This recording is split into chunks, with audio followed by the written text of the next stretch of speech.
बिस्मिल्लाहिर्रहमानिर्रहीम। मैं डॉक्टर अली इरफान डोगर हूँ। आज हम बात करेंगे बच्चों का एक पैदाइशी हिप जॉइंट के अंदर, कूल्हे के अंदर एक नुक्स होता है जिसको हम कहते हैं DDH, developmental dysplasia of hip. इसमें जब आपका बच्चा पैदा होता है या पैदाइश से पहले अगर अच्छा रेडियोलॉजिस्ट है तो वो आपको बता देता है कि जी आपके बच्चे का एक या दोनों हिप जॉइंट अपनी जगह पर नहीं है। लेकिन हर रेडियोलॉजिस्ट इसको पिक नहीं कर सकता। ये बहुत अच्छे और कॉम्पिटेंट रेडियोलॉजिस्ट का काम होता है इसको पिक करना। और उसके बाद आपका बच्चा जब पैदा हो जाता है तो उसमें जो होता है ना आपका पीडियाट्रिशियन, क्योंकि ये एक रिक्वायरमेंट है जब आपका बच्चा पैदा हो तो पैदाइश के फ़ौरन बाद आपके बच्चे को एक पीडियाट्रिशियन जो स्पेशलिस्ट पीडियाट्रिशियन है वो ज़रूर देखे।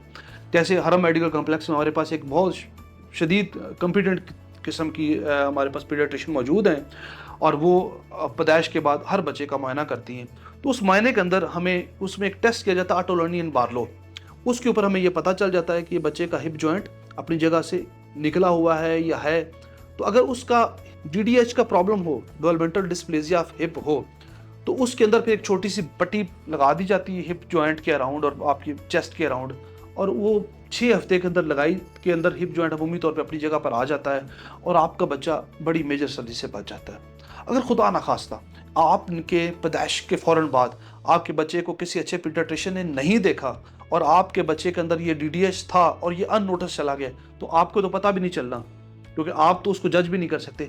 आपको कब पता चलेगा? जब आपका बच्चा चलना शुरू करेगा, चलना भी नहीं बल्कि भागना शुरू करेगा। तो फिर आपको लगेगा नहीं, हमारा अगर एक साइड है तो बच्चा लंगड़ा के चलेगा क्योंकि उसकी एक टांग छोटी होगी एक बड़ी होगी, और अगर दोनों टांगों के अंदर DDH है तो बच्चा ऐसे जैसे बतख नहीं चलती, ये ऐसे ऐसे टांगे खोल के ये मेरी कोनियों को देखें, आपका बच्चा ऐसे चलेगा, ये पोजीशन होगी। मैं दिखाने का मकसद ये है। तो फिर आप डॉक्टर के पास आएंगे कि जी ये तो हमारे बच्चे के साथ ये मसला हो गया है। तो उस वक्त जब पैदाइश के बाद अगर आपके बच्चे का हमने देखा है, DDH चेक कर लिया है, ऑटोलोनी बार्लो कर लिया है, तो एक छोटी सी पट्टी के साथ 6 हफ्ते में बच्चा ठीक हो जाता है। और अगर अननोटिस चला गया है, उसको नहीं देखा किसी अच्छे पीडियाट्रिशियन ने, तो उसके बाद जब आप इस स्टेज पे प्रेजेंट कर रहे हैं तो फिर ये किसी और चीज़ से ठीक नहीं होता। फिर इसकी एक बहुत बड़ी सर्जरी होती है और 2.5 से 3 घंटे की सर्जरी होती है, और वो सर्जन जो माहिर इसके लिए हो, जो रूटीन में DDH करता हो। आम सर्जन जिसने बच्चों का काम नहीं करता उसके लिए तो 4-5 घंटे की सर्जरी होती है अगर बायलैटरल है। तो खुदारा आपका बच्चा जब पैदा हो, आप अपने बच्चे को किसी अच्छे पीडियाट्रिशियन को या एटलीस्ट एक बार किसी अच्छे ऑर्थोपेडिक सर्जन को ज़रूर दिखाएं। अगर DDH मौजूद है तो एक छोटी सी पट्टी के साथ आपके बच्चे का ट्रीट हो सकता है और आपका बच्चा बिल्कुल 6 हफ्ते के बाद नॉर्मल हो जाता है और चलना फिरना ठीक शुरू कर देता है और आगे फ्यूचर प्रॉब्लम नहीं होता। लेकिन अगर वो अननोटिस चला गया है तो फिर एक मेजर सर्जरी है और फिर उसके बाद भी रिजल्ट्स बहुत अच्छे नहीं होते, बहुत कन्विंसिंग रिजल्ट्स नहीं मिलते।